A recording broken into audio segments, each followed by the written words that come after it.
ચૂંટણી પહેલા જ ડખા કોંગ્રેસનું આ રાજ્યમાં સપાને બેઠકો આપવાનો ઇનકાર કોંગ્રેસ સાથે મળીને લોકસભા ચૂંટણીમાં સારો દેખાવ કરનાર સમાજવાદી પાર્ટીએ હરિયાણા વિધાનસભા ચૂંટણીમાં 3 થી 5 બેઠકો પર પોતાનો દાવો ઠોક્યો છે। આ બેઠકો દક્ષિણ હરિયાણામાં આવેલી છે અને ત્યાં યાદવો અને મુસ્લિમોનું વર્ચસ્વ છે।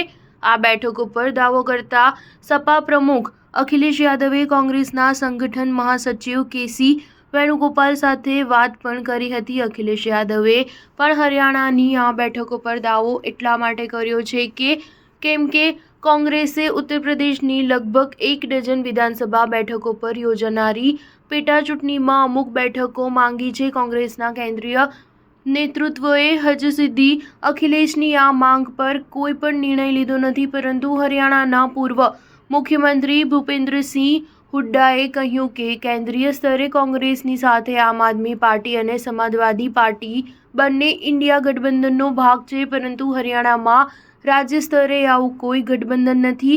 આવી સ્થિતિમાં કોંગ્રેસ ન તો રાજ્યમાં આમ આદમી પાર્ટી સાથે કોઈ ગઠબંધન કરશે અને ન તો સમાજવાદી પાર્ટીને કોઈ સીટ આપવાની કોઈ વાત છે। હુડ્ડાએ સ્પષ્ટ કહ્યું કે કોંગ્રેસ હરિયાણામાં વિધાનસભા ચૂંટણી એકલા હાથે લડવા સક્ષમ છે। આમ આદમી પાર્ટી સાથે ગઠબંધનના તમામ દાવાઓને ફગાવી દેતા હુડ્ડાએ કહ્યું કે અમારું પણ સમાજવાદી પાર્ટી સાથે ગઠબંધન છે, પરંતુ તે કેન્દ્રીય સ્તરનું ગઠબંધન છે, રાજ્ય આધારિત નથી। રાષ્ટ્રીય સ્તરે અમારી અન્ય ઘણી પાર્ટીઓ સાથે ગઠબંધન છે, પરંતુ રાજ્ય સ્તરે આજ સુધી આવી કોઈ ચર્ચા થઈ નથી। સ્ટાર ન્યૂઝ 7 હંમેશા સચ્ચાઈની સાથે।